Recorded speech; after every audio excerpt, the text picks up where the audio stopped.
Shalom, selamat pagi, jemaat yang dikasihi dan mengasihi Tuhan. Kita bersyukur pagi ini Tuhan membangunkan kita, memberikan kita kesempatan untuk datang beribadah kepada-Nya. Mari kita pergunakan kesempatan ini untuk dengan penuh syukur, memuji, memuliakan nama-Nya, supaya hanya nama Tuhan saja yang ditinggikan, dan Tuhan kiranya berkenan akan ibadah kita. Kita mengambil saat teduh.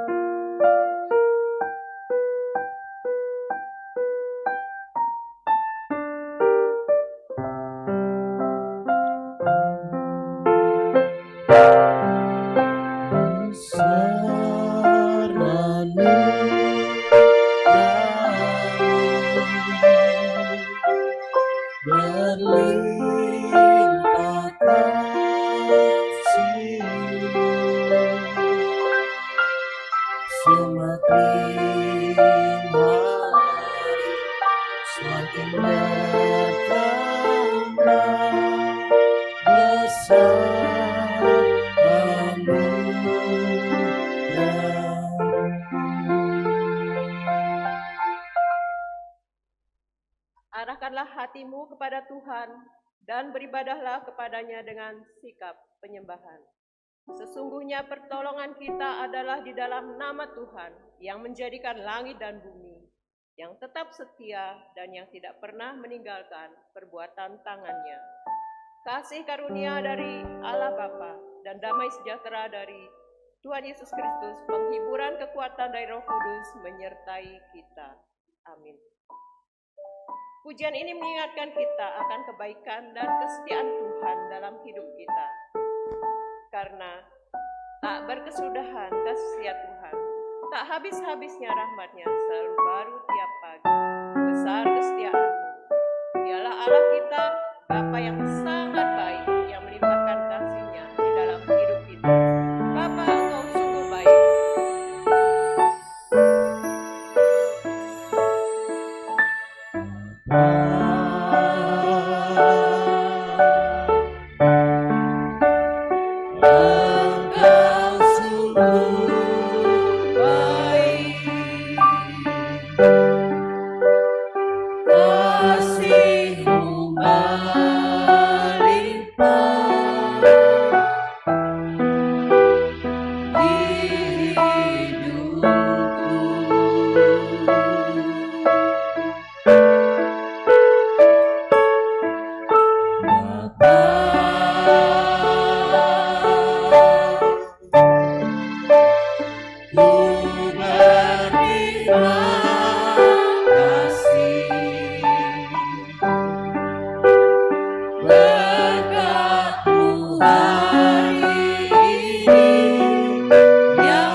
yang membimbing ibadah kita pada pagi hari ini. Mazmur 9 ayat 12 mengatakan, bermazmurlah bagi Tuhan yang bersemayam di Sion, beritakanlah perbuatannya di antara bangsa-bangsa. Amin. Jemaat, kami silakan duduk kembali. Jemaat sekalian, kita ada hingga saat ini hanya karena kemurahan Tuhan. Kita bisa merespon panggilan Tuhan untuk datang beribadah adalah anugerahnya, karena kita sama sekali tidak layak berdiri di hadapannya. Kita naikkan pujian sebelum kita mengakui dosa-dosa kita. Besar anugerah-Mu.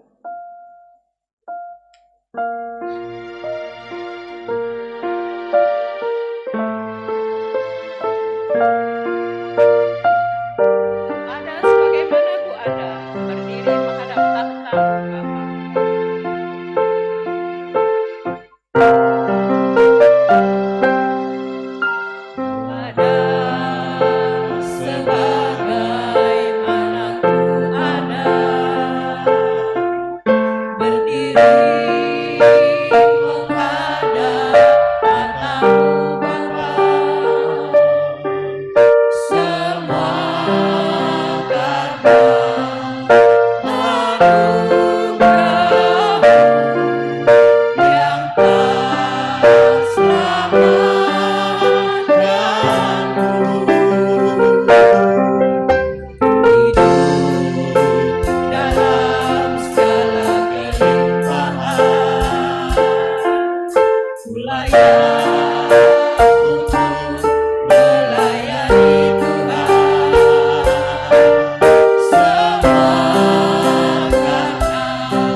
dosa, masalah terbesar manusia, memisahkan kita dari Allah, dan berujung pada ketakutan kita yang terbesar, yaitu kematian.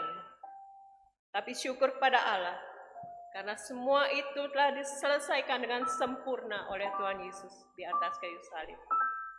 Karena itu, suatu kesempatan yang indah bagi kita untuk datang beribadah kepadanya, untuk mengakui segala dosa kita, kelemahan dan kesalahan kita di hadapannya. Sebab bertobat dan pengampunan hanya bisa kita peroleh saat kita masih hidup.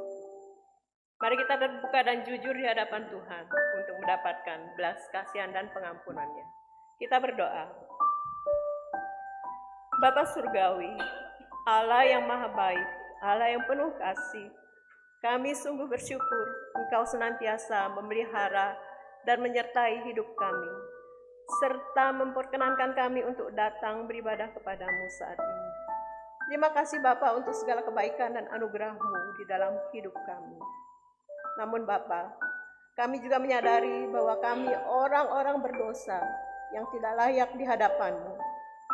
Kami telah berlaku fasik dan tidak setia, memberontak dan melanggar titah dan ketetapan-Mu, mendukakan hati Tuhan, serta menyakiti hati sesama kami, melalui pikiran, perkataan, juga perbuatan-perbuatan jahat yang telah kami lakukan. Sungguh kami telah berdosa terhadap Engkau dan bersalah kepada sesama kami. Kami mohon ya Tuhan, kasihanilah kami. Ampunilah segala dosa, pelanggaran, dan ketidaktaatan kami. Ampuni ketidaksetiaan kami menjadi saksi-Mu, memberitakan Injil-Mu. Kuduskanlah kami dengan darah Kristus yang telah tercurah di Kalvari, dan perbaharuilah hidup kami ya Tuhan dengan Roh Kudus-Mu. Di dalam nama Tuhan Yesus, kami bersyukur, kami berdoa. Amin. Inilah berita anugerah dari Tuhan bagi umat yang telah mengaku dosa dengan tulus. Jadi, saudara-saudara, oleh darah Yesus, kita sekarang penuh keberanian dapat masuk ke dalam tempat kudus, karena Ia telah membuka jalan yang baru dan yang hidup bagi kita melalui tabir, yaitu dirinya sendiri. Mari jemaat sekalian berikan salam damai kiri kanan bahwa kita sudah ditebus, kita sudah diampuni. Depan belakang.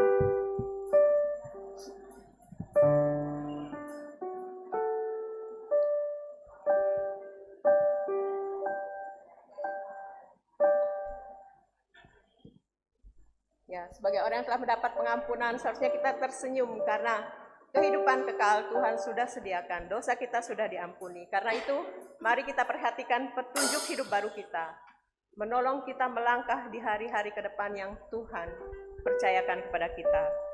Ibrani 10 ayat 25. Mari kita baca bersama dari natsnya. 2, 3. Ibrani 10 ayat 25. Janganlah kita menjauhkan diri dari pertemuan-pertemuan ibadah kita seperti dibiasakan oleh beberapa orang. Tetapi marilah kita saling menasihati dan semakin giat melakukannya menjelang hari Tuhan yang mendekat. Amin. Ada ayat hafalan kita hari ini. Hafal semua? Ya, kita buka sekali. Nanti saya baca bagian pertama, Bapak Ibu melanjutkan setelah natsnya ditutup. Kita baca sekali lagi. 1, 2, 3 dari natsnya. Lukas 9 ayat 23. Katanya kepada mereka semua, setiap orang yang mau mengikut aku, ia harus menyangkal dirinya sendiri, memikul salibnya setiap hari dan mengikut aku. Tolong ditutup. Ya, saya baca awalnya, silakan lanjutkan. Lukas 9 ayat 23. Katanya kepada mereka, saya baca dulu, nanti tolong dilanjutkan. Lukas 9 ayat 23. Katanya kepada mereka semua, setiap orang yang mau mengikut aku, silakan. Mengikul salibnya setiap hari dan mengikut aku. Terima kasih, jemaat silakan duduk. Bapak Ibu, bahagia nggak hari ini? Amin. Bahagia karena Tuhan beserta kita setiap hari, Tuhan menjaga kita. Kita naikkan pujian hari ini, kurasa bahagia.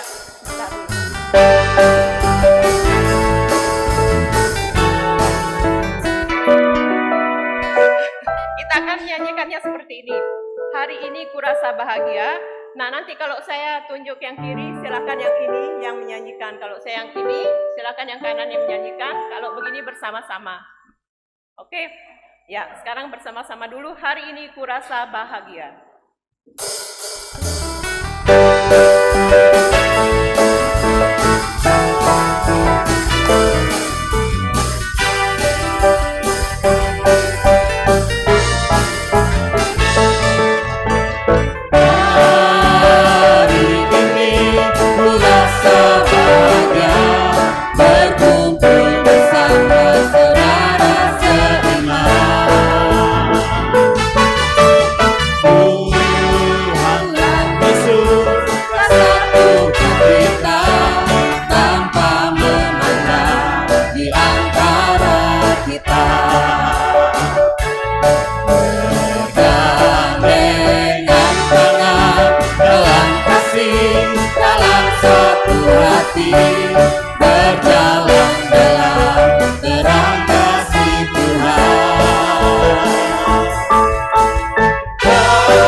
Memisahkan kita, apalagi kita mempunyai pengakuan iman bersama. Mari kita ikrarkan pengakuan iman Nicea Konstantinopel bersama-sama.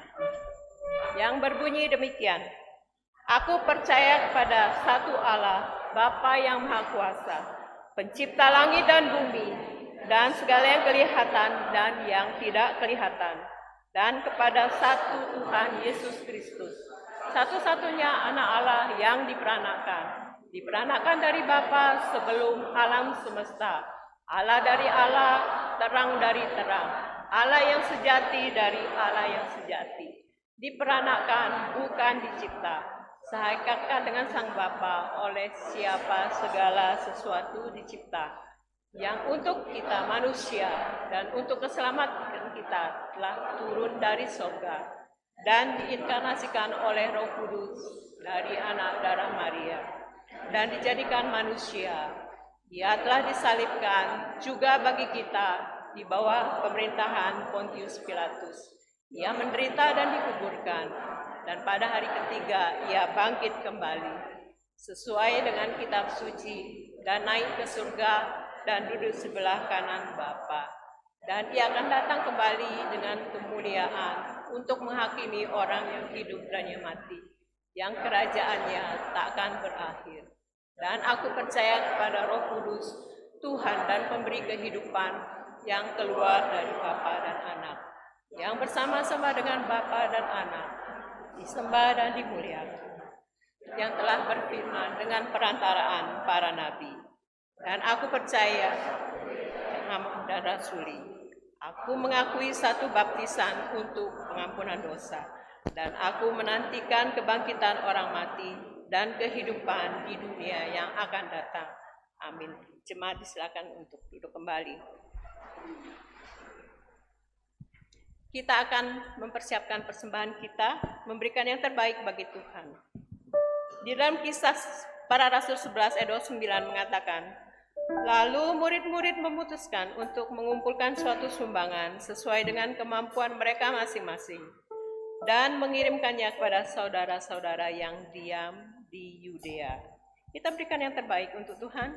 Kita naikkan pujian, betapa hatiku berterima kasih Yesus.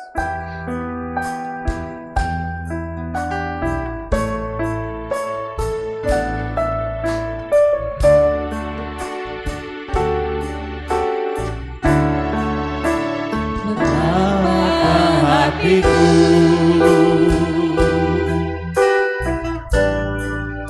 berterima kasih Yesus, Kau mengasihiku, Kau memilikiku.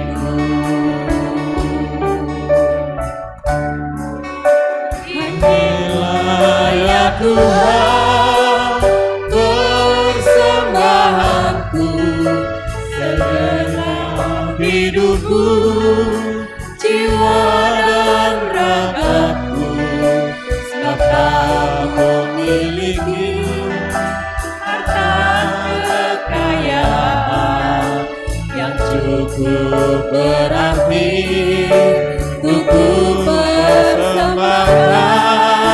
Hanya ini Tuhan, permohonanku, terimalah Tuhan persembahanku, pakailah hidupku sebagai alatmu seumur hidupku. Singkat saja.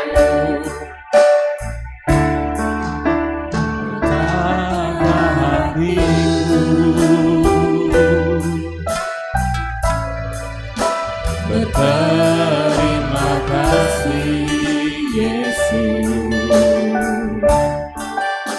Kau mengasihi. Jemaat kami undang untuk berdiri. Kau memilikiku. Inilah ya Tuhan, persembahanku, segenap hidupku, jiwa dan ragaku, melampaui semua harta kekayaan yang cukup berarti untuk persembahkan. Hanya ini Tuhan, permohonanku, terimalah Tuhan persembahanku, pakailah hidupku sebagai alatmu seumur hidupku. Kesediaan Pak Edi untuk memimpin kita dalam doa persembahan. Bapa kami yang di surga, Tuhan yang kami kenal di dalam Yesus Kristus, satu-satunya juru selamat kami datang di hadirat Tuhan, mengungkapkan rasa syukur kami ya Bapa. Tuhan, terimalah persembahan kami, uang yang sudah terkumpul ini kiranya menjadi sarana penata layanan dan kemuliaan nama Tuhan di gerejamu di tempat ini. Kami berdoa untuk hamba-hamba-Mu yang mengelolanya Tuhan, kiranya hikmat Allah memimpin hamba-hamba-Mu di dalam mengelola perbendaharaan gereja-Mu ini. Terima kasih Bapa, kami menyerahkan juga hidup kami, biarlah menjadi persembahan yang berkenan di hadapan Tuhan. Kami menjadi pelaku-pelaku firman-Mu. Terima kasih Tuhan, kami menyerahkan persembahan ini di dalam nama Tuhan kami, Yesus Kristus. Amin. Amin. Jemaat disilakan untuk duduk kembali. Kami persilakan Lausahana, penginjil Hana untuk menaikkan doa syafaat.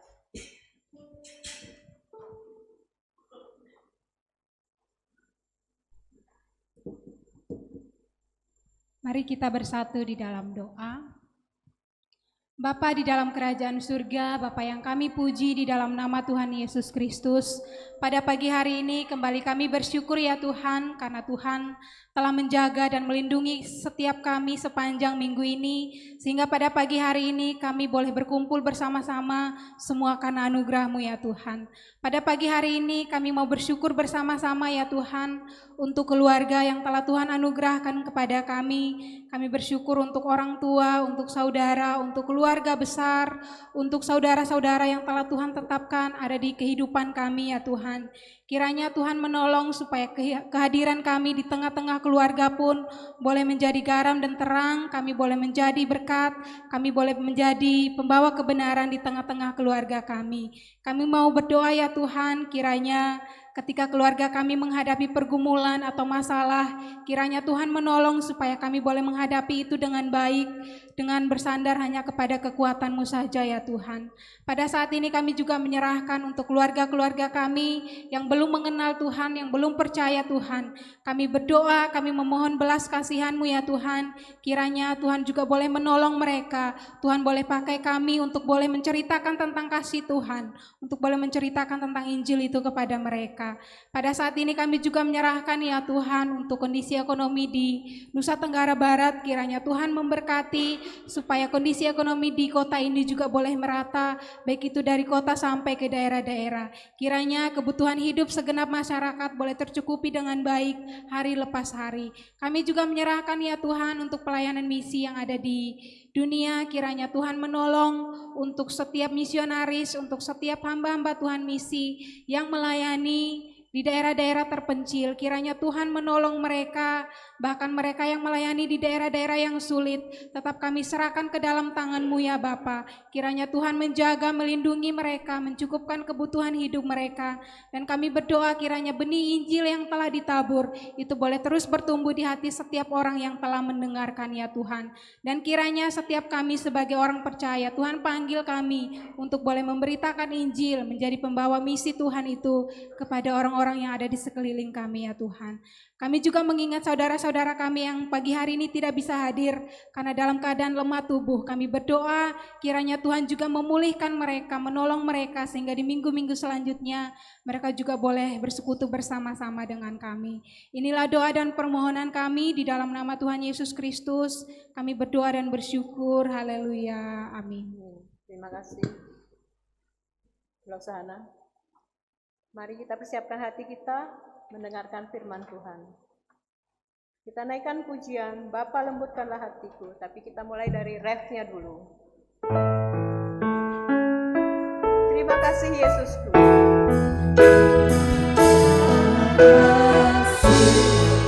Yesusku, terima kasih Yesusku, puji syukur hanya bagi Tuhanku. Terima kasih Yesusku, terima kasih Yesusku, puji syukur hanya bagi Tuhanku.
bersama-sama kita berdoa.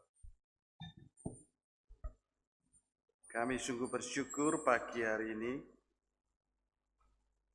untuk kesempatan kesekian kalinya Bapa memanggil kami di dalam ibadah ini.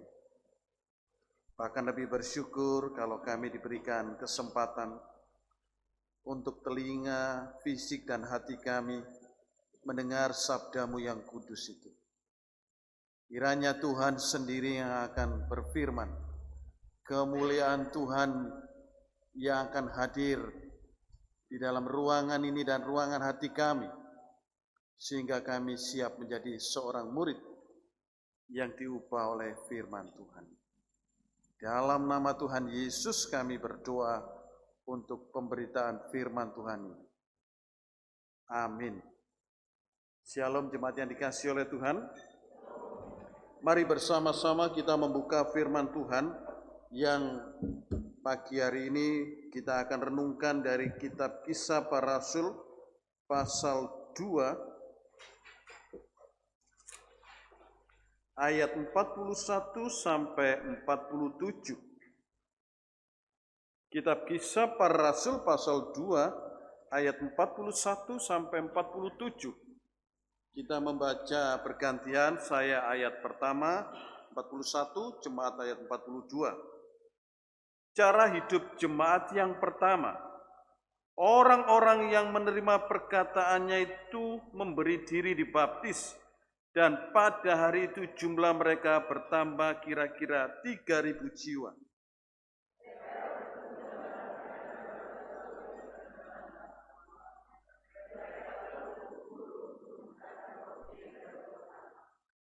Maka ketakutanlah mereka semua, sedang rasul-rasul itu mengadakan banyak mujizat dan tanda.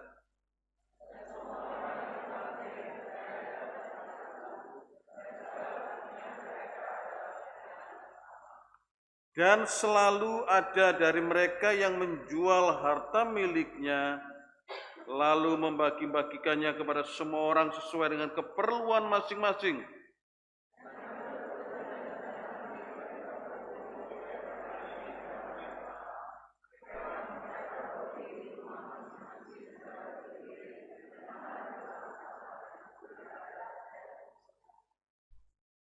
Sambil memuji Allah, dan mereka disukai semua orang, dan tiap-tiap hari Tuhan menambahkan jumlah mereka dengan orang yang diselamatkan.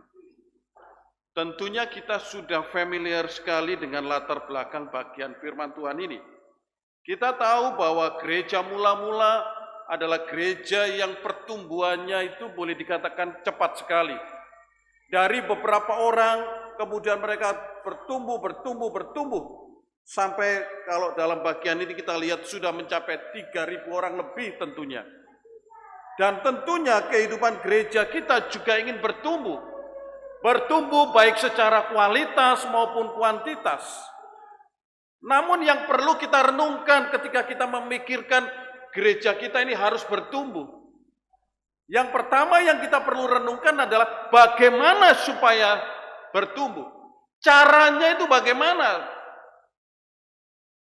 Baik itu pertumbuhan secara kualitas, secara mutu, maupun pertumbuhan secara kuantitas, secara jumlah. Bagaimana supaya kursi-kursi yang kosong ini segera kita isi semuanya? Bagaimana gedung yang mungkin kapasitasnya kalau di catatan tiap panitia itu kurang lebih 250 kalau ada acara khusus, itu bisa dijebol menjadi mungkin 500 dan kita buat balkon. Caranya. Yang kedua yang jangan lupa yang perlu kita pikirkan adalah apakah kita siap kalau Tuhan itu mencurahkan berkat dengan pertumbuhan itu? Apakah gereja kita sudah siap? Kalau tiba-tiba yang datang ibadah setiap minggu, ibadah 1 bisa 300, ibadah 2 bisa 600. Apakah kita siap untuk menghadapi semuanya itu? Kalau tidak, kita perlu terus berdoa. Karena di dalam bagian ini, ketika gereja itu bertumbuh, kalau kita lihat di dalam Kisah Para Rasul pasal 6, yang sudah mencapai 3.000 lebih, Jemaat itu mulai terjadi goncang-gancing, kasak-kusut, karena banyak pelayanan-pelayanan itu yang akhirnya terabaikan. Kalau kita lihat Kisah Para Rasul pasal 6 ya, ayat 1 dan seterusnya. Karena jumlahnya banyak, rasulnya itu hanya 12. Terjadi iri hati, kami yang suku ini, kami yang jemaat lama kurang diperhatikan. Terus persoalan-persoalan itu akan muncul. Akhirnya di dalam Kisah Para Rasul 6, dipilihlah 7 penatua atau diaken untuk membantu pelayanan rasul-rasul, supaya rasul-rasul itu fokus di dalam pelayanan firman. Nah, pola-pola seperti ini itu harus ada di dalam pikiran kita bergereja. Kalau kita berdoa ingin gereja kita bertumbuh, kita memikirkan strategi caranya. Tetapi bagaimana ketika Tuhan memberikan jiwa itu kepada kita? Apakah kita siap untuk melayani mereka? Oleh karena itu, kita perlu belajar pentingnya kelompok kecil, pentingnya komsel. Ada dalam gereja lain itu pentingnya persekutuan wilayah, disebut persekutuan wilayah. Tetapi tentunya beda dengan kelompok kecil. Itu harus ada di dalam kehidupan gereja. Kalau kita perhatikan kondisi gereja kita memerlukan persekutuan itu lebih intensif. Ya kan? Baru jemaat 200 saja kadang-kadang saya kurang diperhatikan, saya kurang divisitasi, saya kurang dimotivasi. Persoalan-persoalan itu akan ada. Yang kedua, GKT Ampenan banyak mereka yang mulai tinggal itu agak jauh dari gereja. Mungkin Sentelo itu sudah biasa sekarang, tetapi nanti mungkin ada kemacetan-kemacetan, ada banyak lampu merah dibuat. Akhirnya datang ke gereja itu bukan lagi 30 menit, bisa 1 jam, bisa seperti itu. Kalau kita ketularan seperti Bali yang hari-hari ini kita lihat viral-viralnya itu kan Bali itu macet sekali, ya kan? Jemaat kita sudah ada yang sampai di Opel-Opel, ada di Suite, ada yang di Perempuan sana. Perempuan itu berkembang terus, yaitu perumahan-perumahan itu ada. Nanti kalau macet itu pasti kasih lampu merah itu makan banyak itu. Bukan hanya lampu merah yang ada di dekat-dekat sini, tetapi nanti akan ada. Persoalan juga. Jemaat kita memerlukan perlengkapan firman Tuhan. Ini yang jadi pergumulan juga. Ajaran-ajaran itu berseliweran di dalam TikTok, Instagram, rilis video dan sebagainya. Bagaimana kita menyikapi seperti itu? Jemaat GKT Ampenan juga perlu belajar untuk menjangkau jiwa atau dimuridkan. Kondisi-kondisi seperti ini yang perlu kita atasi. Kondisi-kondisi ini yang perlu kita pikirkan. Gereja perlu memiliki kelompok kecil. Karena di dalam kelompok kecil itu ada nilai penting yang kita bisa pelajari. Seperti halnya pola pertumbuhan, pola gereja di dalam perjanjian baru Kisah Para Rasul ini. Kita akan belajar nilai-nilai penting yang ada di dalam kelompok kecil yang perlu kita miliki. Yang pertama, kelompok kecil itu adalah tempat kita bisa belajar firman Tuhan bersama-sama. Perhatikan di dalam ayat 42, di dalam gereja mula-mula, di dalam kelompok-kelompok gereja yang mula-mula yang jumlahnya masih sedikit, mereka berkumpul, lalu mereka dikatakan bertekun di dalam pengajaran rasul-rasul. Mereka bertekun sebelum ada Alkitab dibukukan. Mereka itu belajar dengan penuh air mata. Apa yang dikatakan oleh rasul dicatat, lalu mereka bertekun belajar. Kata bertekun di sini bicara tentang pengajaran itu dia terima, dia ulangi dengan penuh kesetiaan. Kata bertekun di sini berarti juga mereka konsisten belajar terus-menerus. Yang utama di dalam pertemuan mereka itu adalah pengajaran rasul-rasul. Karena pada waktu itu kan belum ada Alkitab. Pengajaran rasul-rasul itulah yang mereka terima, mereka catat, mereka ulangi lagi di dalam kelompok-kelompok seperti kelompok kecil itu tadi. Bapak Ibu sidang jemaat yang dikasihi oleh Tuhan, nilai belajar firman Tuhan bersama-sama inilah yang perlu kita miliki. Kalau hari ini kita di gereja, kita hanya mendengar khotbah. Ya puji Tuhan sekarang ini kalau sore kita bisa buka YouTube, kita ulangi lagi dengar khotbah. Kalau saya lihat, Bapak Ibu apakah sore mendengar lagi ibadah kita atau dengar lagi firman Tuhan? Maafkan, yang nonton itu sedikit. Tetapi kalau kita belajar firman Tuhan melalui kelompok kecil, dan ini akan mendorong kita untuk bertumbuh bersama-sama. Karena di dalam kelompok kecil itu kita bisa berdiskusi. Karena di dalam kelompok kecil itu kita bisa sharing kehidupan. Saya sendiri ketika saya pulang dari kelompok kecil itu, mereka menyaksikan firman Tuhan, saya dapat berkat firman Tuhan ini. Kadang-kadang saya berpikir gini, firman Tuhan yang seperti itu bisa memberkati seperti ini. Tidak pernah saya pikirkan di dalam khotbah-khotbah saya. Ternyata firman Tuhan menurut Bapak ini luar biasa. Membaca firman Tuhan itu seperti dikatakan, seperti kalau kita melihat sebuah kecelakaan. Kalau ada kecelakaan mobil, dilihat sama 6 orang sama 2 orang, itu berbeda rasanya dan artinya. Membaca firman Tuhan juga demikian.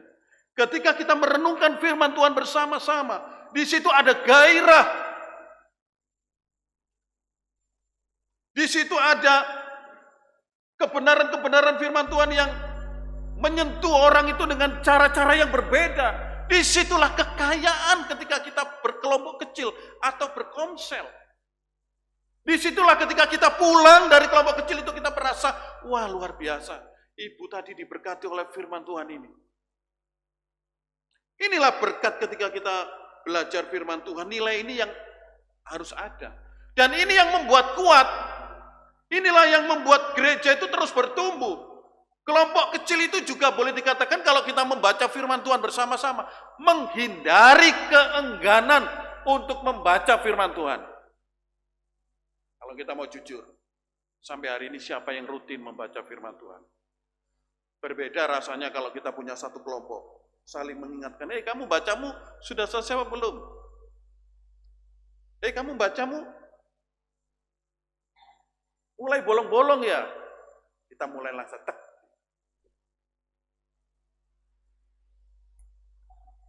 Mari bersama-sama kita paham nilai membaca firman Tuhan bersama-sama dalam kelompok kecil itu berbeda.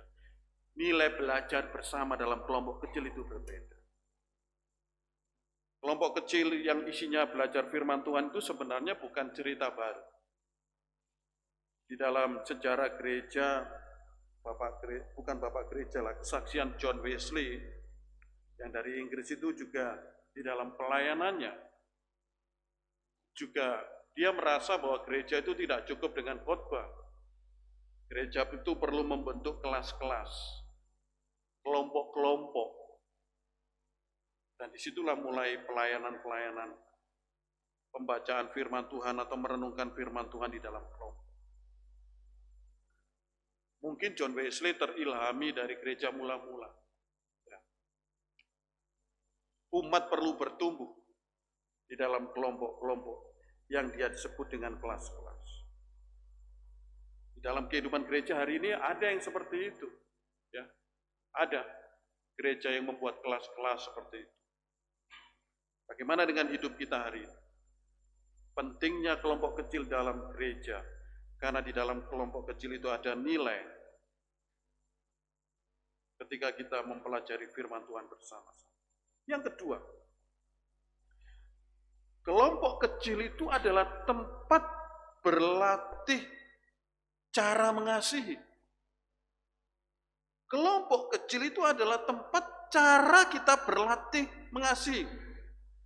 Perhatikan ayat 44 dan 42. Mereka bertekun juga di dalam persekutuan, berkumpul bersama-sama. Berkumpul bersama-sama untuk apa? Bukan hanya untuk mendiskusikan firman Tuhan. Mereka berkumpul bersama-sama, ayat 45, mereka itu saling berbagi. Kalau saling berbagi, berarti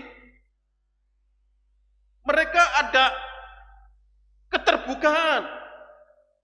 Karena kalau berbagi itu berarti ada yang tidak punya, atau ada yang kurang punya.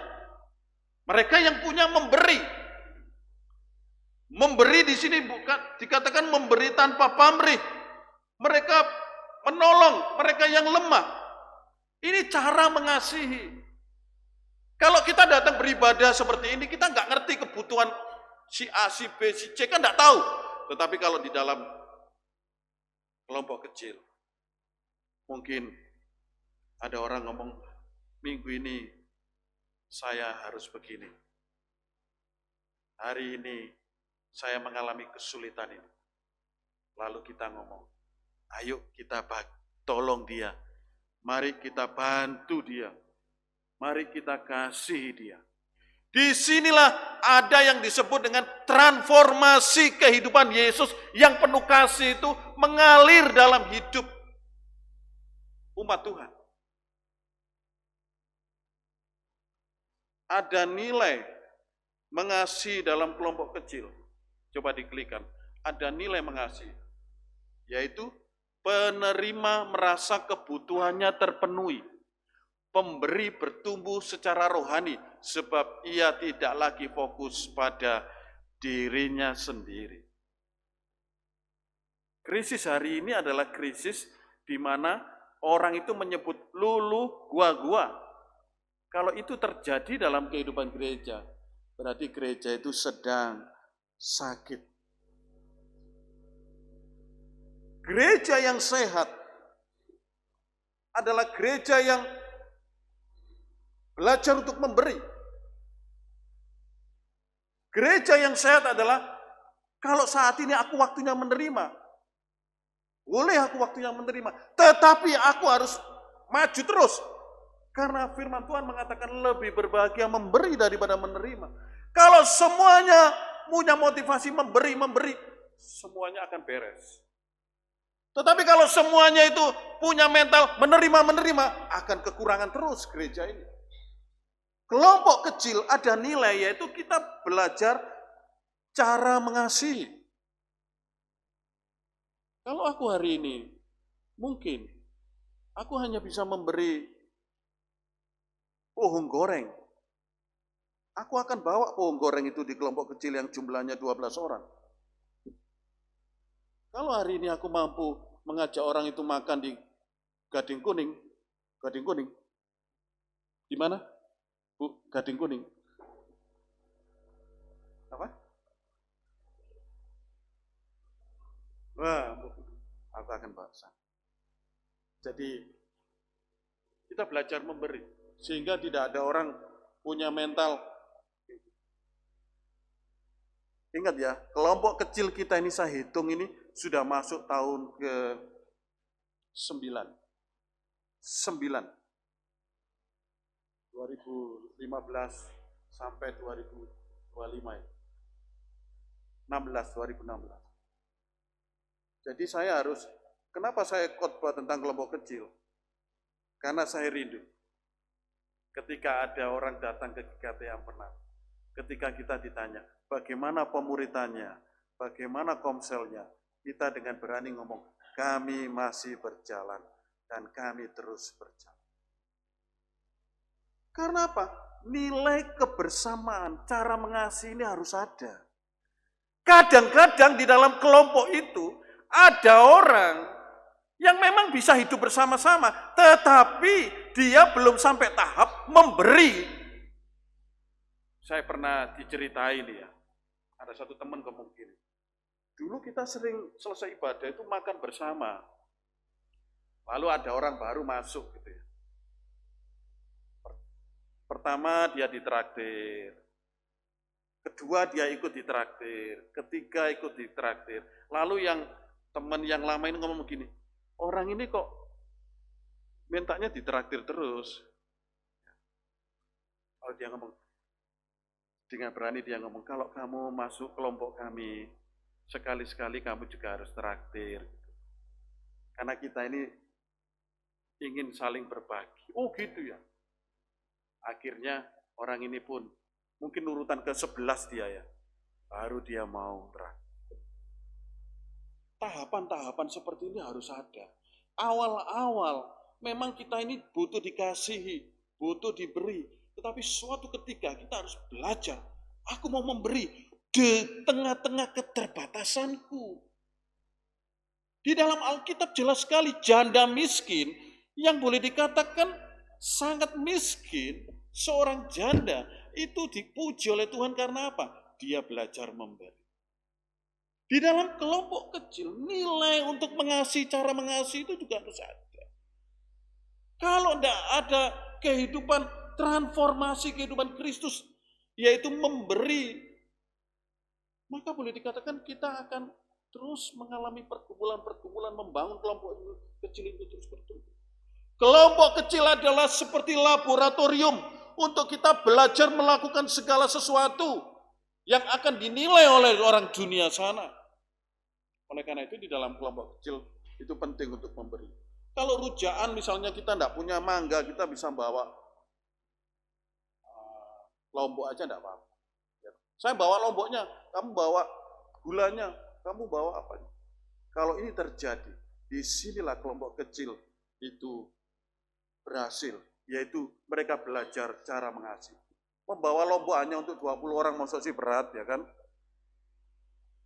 Kan tidak berat. Kalau membawa lombok untuk 200, masa rawon 200 di gereja, mungkin berat. Tetapi kalau membawa lombok, kita ada acara apa di kelompok? Misalnya Filipi ini, rujaan, oke, saya support bengkoang 1 kilo. Nah, seperti itu. Dan itu saya katakan sudah terjadi. Hanya perlu ditingkatkan. Makanya saya perlu terus mengingatkan nilai kelompok kecil.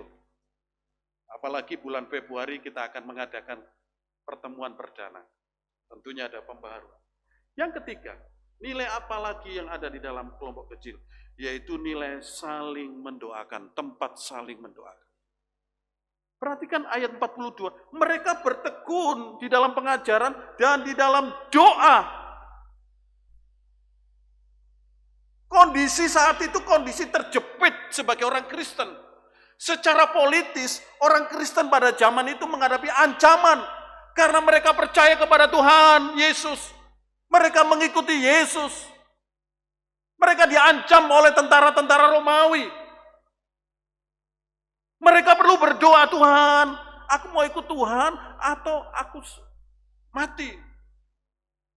Aku ikut Tuhan, mati, atau aku hidup tapi menyembah kepada kaisar. Belum lagi mereka juga menghadapi ekonomi. Tantangan ekonomi. Belum lagi mereka menghadapi tantangan komunitas. Tantangan-tantangan ini terjadi dalam jemaat mula-mula. Maka mereka itu apa? Ada kelompok kecil, disitulah mereka bisa bertekun di dalam doa. Hari ini setiap orang kalau ditanya ada problem, ada problem. Ada problem.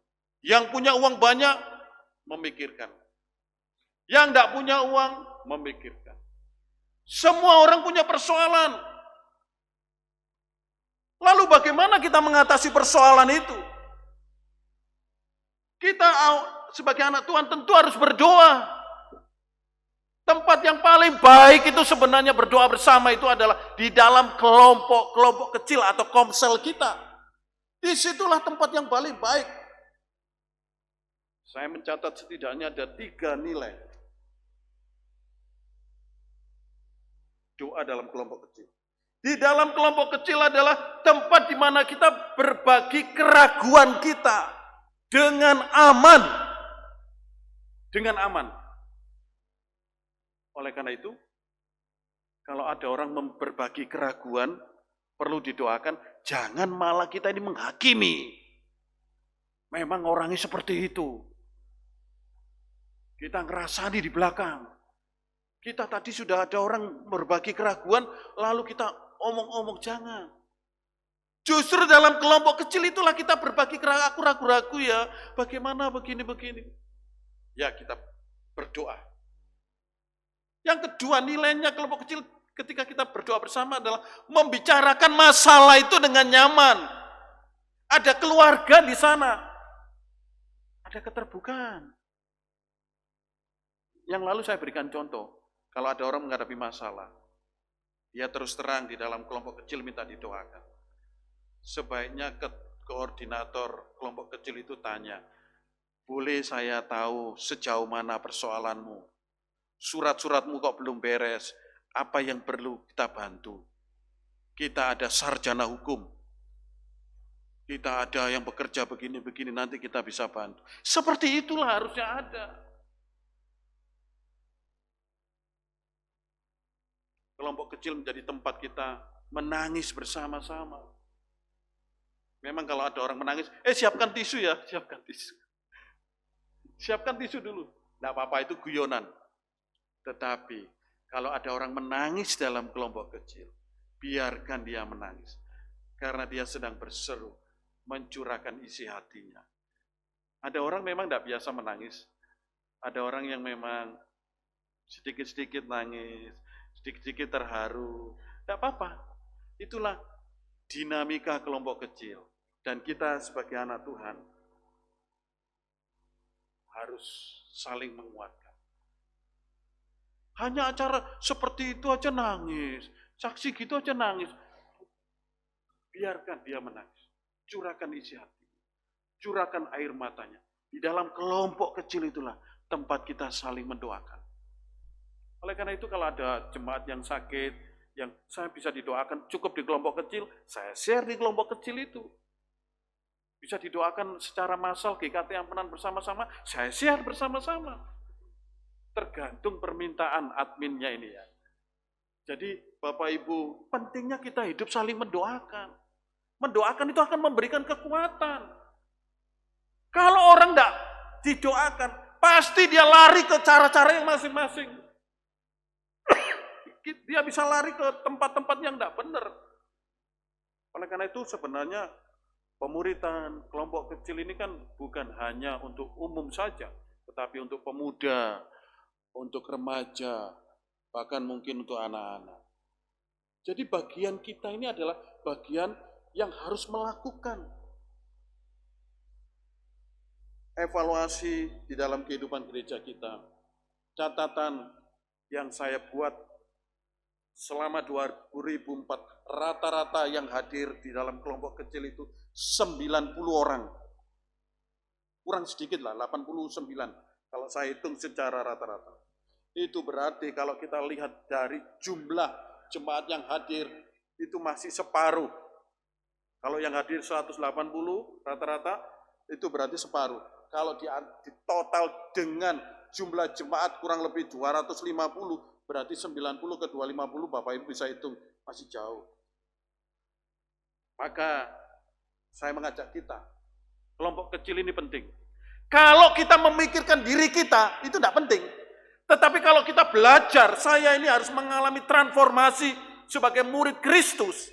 Sebagai murid Kristus itu harus saling mendoakan, saling bersekutu, saling memberi, saling peduli. Maka kelompok kecil ini penting. Kita sudah ada persekutuan tiap Kamis keempat.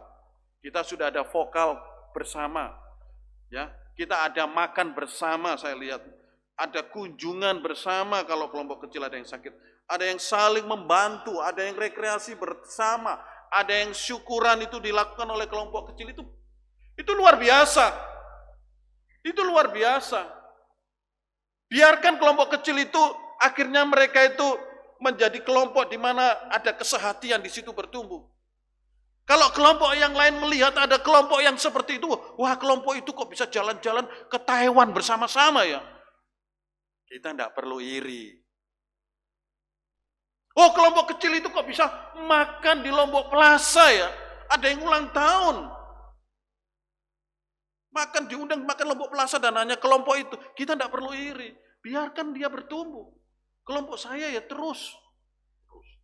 Karena kelompok ini adalah kelompok yang dibagi-bagi sporadis berdasarkan wilayah-wilayah saja. Jadi kalau yang sana ketemu gini-gini, yang sana ketemu gini-gini, ya nikmati. Tidak perlu ada iri hati. Karena iri hati itu akan membuat kehancuran persekutuan. Maka saya ingin tekankan, kelompok kecil itu penting. Terus maju, terus bertumbuh.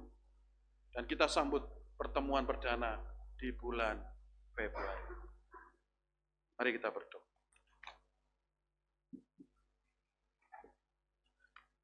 Kiranya Tuhan menjamah hati kami, supaya kami diingatkan nilai penting daripada kelompok kecil, sehingga kami akan mengalami pertumbuhan dan perubahan hidup.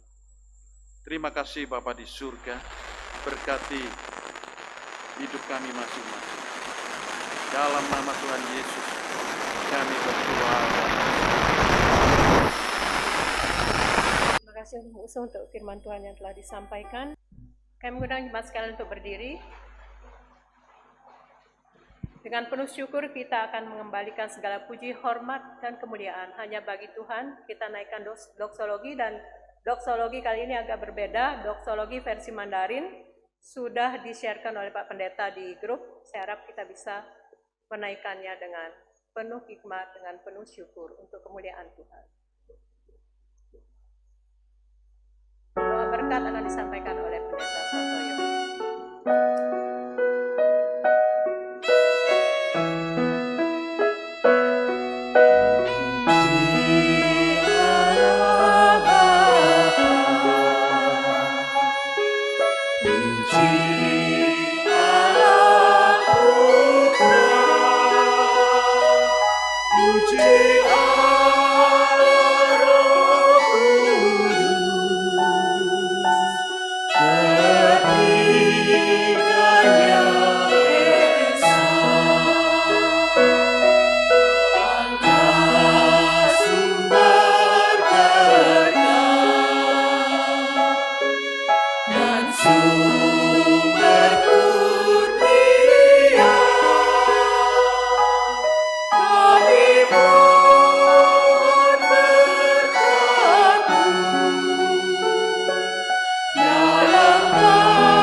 Kiranya kasih yang abadi yang kekal dari Allah Bapa di surga, kiranya anugerah dari Tuhan kita Yesus Kristus, kiranya penghiburan urapan Allah Roh Kudus menyertai hidupmu sekalian, mulai saat ini sampai selama-lamanya, sampai Tuhan Yesus datang yang kedua kalinya. Amin.